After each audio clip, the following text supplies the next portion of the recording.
14वीं सदी की एक बेहद शांत और सुनहरी सुबह केरल का संगम ग्राम गांव प्रकृति की गोद में सोया हुआ है। यहाँ के एक छोटे से घर के बरामदे में माधव बैठे हैं। उनके चारों ओर ताड़ के पत्तों का ढेर लगा है जो उनकी बरसों की मेहनत का गवाह है। वे एक नुकीली लोहे की लेखनी उठाते हैं और बहुत ही सावधानी से उन पत्तों पर बारीक रेखाएं खींचने लगते हैं। हवा में नारियल के ऊंचे पेड़ों की मधुर सरसराहट गूंज रही है जो वातावरण में एक अजीब सी शांति भर देती है। माधव की नजरें सामने बहती शांत नदी के पानी पर टिकी हैं। वे देख रहे हैं कि कैसे पानी की लहरें एक दूसरे में समाकर छोटे छोटे घेरे बना रही हैं। उनके मन में विचारों का एक ज्वार उमड़ रहा है। वे प्रकृति के इन पैटर्नों को गणित की भाषा में ढालने की कोशिश कर रहे हैं। वे एक वृत्त बनाते हैं और फिर उसके ठीक भीतर एक और छोटा वृत्त। उनकी गणनाएं अब और भी गहरी होने लगती हैं।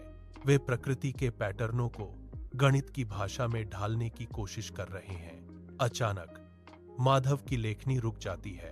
उनके चेहरे पर एक चमक आती है जैसे उन्हें किसी बड़े सवाल का जवाब मिल गया हो।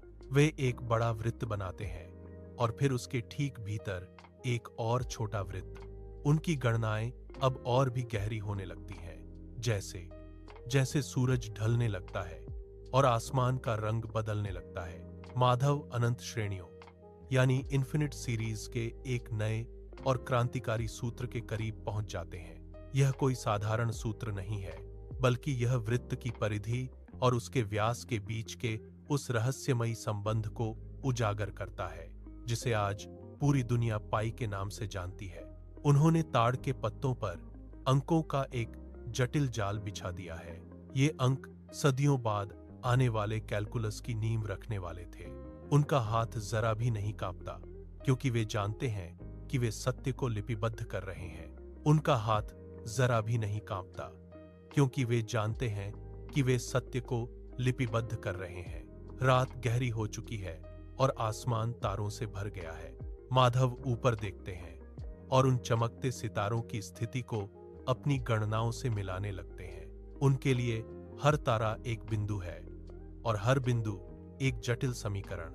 उनका मस्तिष्क एक दिव्य मशीन की तरह काम कर रहा है। वे जानते हैं कि यह ज्ञान अभी इस गांव की सीमाओं में ही कैद रहेगा क्योंकि दुनिया अभी इसके लिए तैयार नहीं है। वे सावधानी से उन पत्तों को लपेटकर एक लकड़ी के बक्से में सुरक्षित रख देते हैं। उनकी आंखों में एक अजीब सी संतुष्टि है। वे जानते हैं कि यह गणितीय बीज आज मिट्टी में दब रहा है, लेकिन भविष्य में यह एक विशाल